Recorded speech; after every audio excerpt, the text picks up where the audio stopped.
ভাই মেগাস্টার শাকিব খানের শের সিনেমা নিয়ে অনন্যা মামুন এগুলো কি শুরু করেছে ভাই।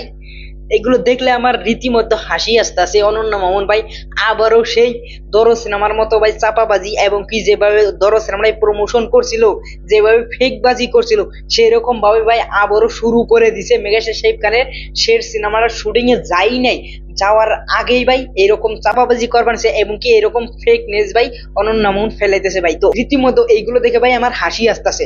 ওভারঅল এই ভিডিওতে আমি অনন্যা মামুন ভাইকে নিয়ে কিছু কথা বলবো, যে অনন্যা মামুন ভাই শের সিনেমা নিয়ে কি কি পোস্ট করেন এবং কি কি কি আমাদেরকে আপডেট দেন দিন দিন। ঠিক আছে, আমি সফর। তো প্রথমে যদি বলি যে মেগাস্টার শাকিব খানের শের নামের একটা সিনেমা আসার কথা ছিল আজকে থেকে 2 বছর আগে। তো যখন দরো সিনেমাটার শুটিং আরম্ভ হয়, দরো সিনেমাটা শুটিং হয়, তখন থেকে একটা অ্যানাউন্সমেন্ট নিয়েছিল অনন্যা মামুন যে শের সিনেমাটা আসছে মেগাস্টার শাকিব খানের সাথে। আর সেইখানে একটা মোশন পোস্টার ভাই রিলিজ করছিল অনন্যা মামুন। তো মোশন পোস্টারটা এতটাই সস্তা ছিল, কিন্তু তাও ওখানে মেগাস্টার শাকিব খান আসছিল বলে ওইটা ভাই একটা ট্রেন্ডিং এ চলে গেছিল। এবং কি ওই মোশন পোস্টারে আমরা মেগাস্টার শাকিব খানের একটা ছবি দেখতে পাই অ্যানিমেটেড। তো ওভারঅল সেইখান থেকে রিউমার যে মেগাস্টার শাকিব খান শের সিনেমাটাই থাকবে এবং কি মেগাস্টার শাকিব খান একটা ভাই সাইনও করে ফেলেছে। তো ওভারঅল মেগাস্টার শাকিব খান যে সিনেমাটা সাইন করে সেই সিনেমাটা এখন বর্তমান করেই, আর ডিরেক্টর গল্প টল্প চয়েস করে ভাই মেগাস্টার শাকিব খান কোন সিনেমায় সাইন করেন সেটা আমরা গত 2 বছর ধরে দেখে আসতেছি। ওভারঅল এখন শোনা আসছে যে মেগাস্টার শাকিব খান শের সিনেমায় অ্যাক্টিং করতে যাচ্ছেন এবং কি ভাই শিডিউল দিতে যাচ্ছেন। তো সেইটা নিয়েই অনন্যা মামুন ভাই ফেসবুকে চাপাবাজি মেরে মেরে ভাই যেগুলো পোস্ট করতেছে ভাই, সেগুলো পোস্ট দেখলে তোমরা রীতিমতো হাসবে যে শের নিয়ে ভাই আবারও অনন্যা মামুন এইরকম ভাবে চাপাবাজি করতেছে। ওভারঅল অনন্যা মামুন অনেক সিনেমারই শুটিং বাই ফুটেজ গুলো আমাদেরকে তার ফেসবুক পেজ থেকে দেওয়া হচ্ছে এবং কি মেগাস্টার শাকিব খান এবং কি সোনাল চৌহানের যেটা কেমিস্ট্রি আমরা দেখতে পাচ্ছি দরো সিনেমায়, সেইগুলোর কিছু কিছু ক্যাপচার করে রাখছে ফটোর মধ্যে। তো সেইগুলো ভাই এখন একে একে পোস্ট করতেছে যে মেগাস্টার শাকিব খানের সাথে আমরা আবারও আসতেছি, সেটা ভাই জানান দিতেছে অনন্যা মামুন।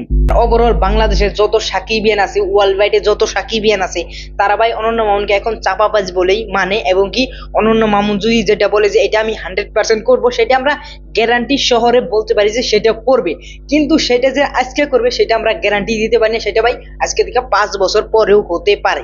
তো ওভারঅল অনন্যা মামুন এখন চাপা মারবে। এই চাপা ঘেসতে ঘেসতে ঘেসতে ঘেসতে যখন এই চাপার ডেট পার হয়ে যাবে, যখন তোমরা একটা সিনেমার ঘোষণা করলে যে এই ঘোষণা আজকে আসবে, সেই ঘোষণা যদি কালকে আসে, পশু আসে তারপরে দিন সেই দিকে 1 মাস যে আরব মাসে আসবে, তো সেইটার উপর থেকে একটা ইন্টারেস্ট উঠে যায়। তো অনন্যা মামুনের বেলায় ভাই সেটাই হয়। তো অনন্যা মামুন একটা কাজ করবে ঠিকই, যখন থেকে অনন্যা মামুন যে এই কাজটা আমি মাথায় আনছি, এই কাজটা আমি করব, তখন থেকে অনন্যা মামুন কি করে আপডেট দিতে থাকে যে এটা আমি করব, এটা আমি করব, এটা আমি করব, এটা আমি তোমাদেরকে দেখাচ্ছি। তো এইরকম করে অনন্যা মামুন। তো সেই জন্য অনন্যা মামুনের কথার কোনো ভ্যালু থাকে না। তো ওভারঅল অনন্যা মামুন ভাইকে আমরা এই ভিডিওর দ্বারাই বলতে চাই যে প্লিজ আপনার কথার ভ্যালু রাখেন। আপনি কোনো আজাইরা পোস্ট করবেন না। শের সিনেমা যদি মেগাস্টার শাকিব খান আপনার সাথে করেই, তাহলে কোনো আপডেট দিবেন না, খালি একটা অ্যানাউন্সমেন্ট পোস্টার দিতে পারেন, মোশন পোস্টার দিতে পারেন, বা অ্যানাউন্সমেন্ট একটা টিজার আমাদেরকে উপহার দিতে পারেন, বা একটা প্রেস মিট করে মেগাস্টার শাকিব খানের সাথে আমাদেরকে উপহার হিসেবে একটা জানাতে পারেন যে আমরা শের সিনেমাটা শুটিং ভাই আরম্ভ করছি।